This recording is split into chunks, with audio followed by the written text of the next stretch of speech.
Hello, this is One TV News at 5. I'm Yanni MOUTSIOS. These are today's top stories. Ukrainian President Volodymyr Zelensky told G7 leaders during a virtual meeting on Monday that he wants the war in Ukraine to end by the end of 2022.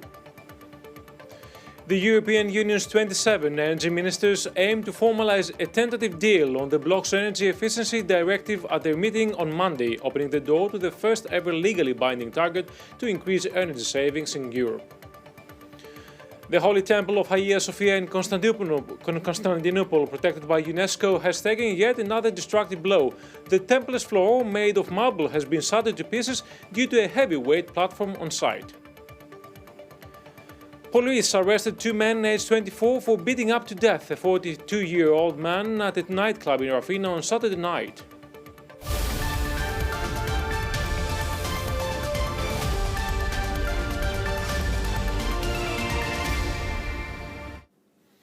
Ukrainian President Volodymyr Zelensky told G7 leaders during a virtual meeting on Monday that he wants the war in Ukraine to end by the end of 2022, according to a source familiar with his remarks, as leaders work to starve Russia of its oil revenues and mitigate the economic fallout of the conflict. While largely united, the leaders are all facing their own political imperatives to see a momentum shift in the fighting and bring an end to the conflict quickly. Leaders were nearing an agreement to try capping the price of Russian oil, depriving the country of revenues that have soared amid the global spike in energy prices. Details were still being ironed out, including whether the top buyers of Russian oil would agree to the limits, but US officials sounded confident in the prospects of the plan. As the war in Ukraine grinds ahead, the question of how to end the conflict has loomed over the talks. Zelensky's timeframe, delivered via video conference during a morning session at the Schloss Elmau Castle, was as clear a sign as he was given about where he sees the trajectory of the war headed. A top advisor to the President Joe Biden said Zelensky was focused on regaining momentum in Ukraine over the coming months and not years when he spoke to leaders. Coming up next, people 30 to 59 years old who wish to get a second booster shot will be able to book an appointment online as of today, following strong recommendations of the National Vaccinations Committee.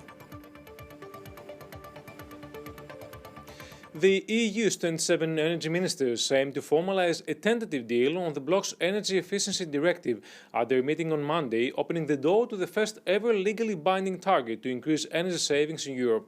Ministers meet in Luxembourg on Monday and Tuesday to finalize as much of the EU's climate package as possible, including laws on renewable energy, energy efficiency, carbon pricing, and land use and forestry. The energy efficiency directive is set to include a binding target for increasing energy efficiency and a mechanism drawn up by the European Commission and the French presidency to ensure the EU stays on track to reach it.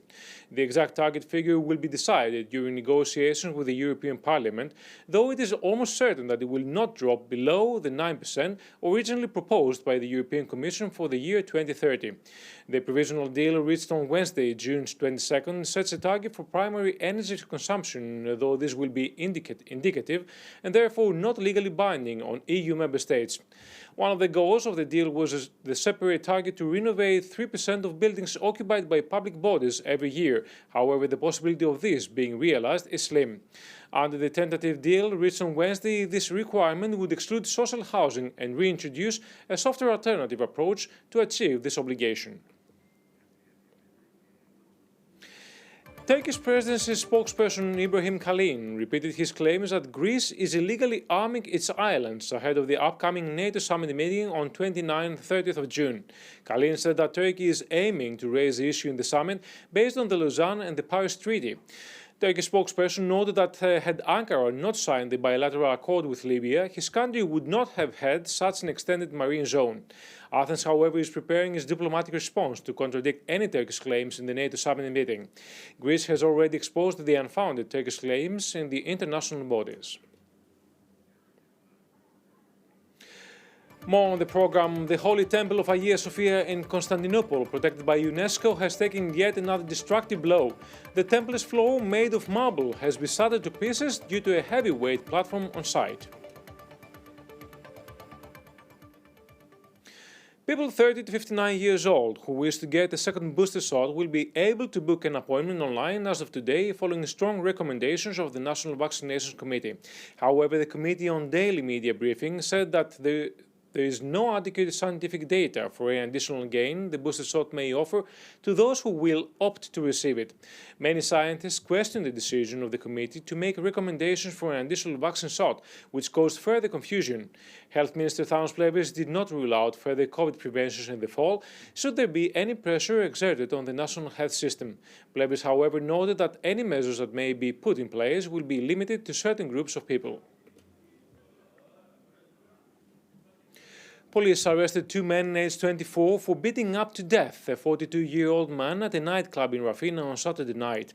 The arrestees, charged with manslaughter, admitted beating up the man, though they said that they did not intend to kill him. The defendants claimed that the victim pushed one of them whilst in the toilets, which resulted in a quarrel. The two young men left the nightclub and ambushed the victim, beating him to death. Police identified the car that the actors of the deadly beating used to leave the crime scene. The defendants have no previous criminal record. The Holy Temple of Hagia Sophia in Constantinople, protected by UNESCO, has taken yet another destructive blow. The temple's floor, made of marble, has been shattered to pieces due to a heavy-weight platform on site. Temple of Hagia Sophia has suffered a major damage on the Emperor's Gate in April, whereas pictures illustrated women removing parts of the temple's frescoes as souvenirs. Hagia Sophia, previously a museum, has been converted into a mosque despite objections from the world community. The Greek section of the non-government organization Doctors Without Frontiers has been granted the European Citizen Award by the European Parliament in recognition of its response to the human crisis caused by the Russian invasion in Ukraine. Doctors Without Frontiers of Greece were the only winners from Greece. Members of the NGO are the only ones present at the time in the Romanian borders, providing first aid services and information to the refugees. Doctors Without Frontiers have already delivered more than 70 tons in human aid. Two 15-year-old boys were admitted in hospital on Sunday evening, one bearing knife injuries on his leg and the other one with head injuries after a mob fight in Athens.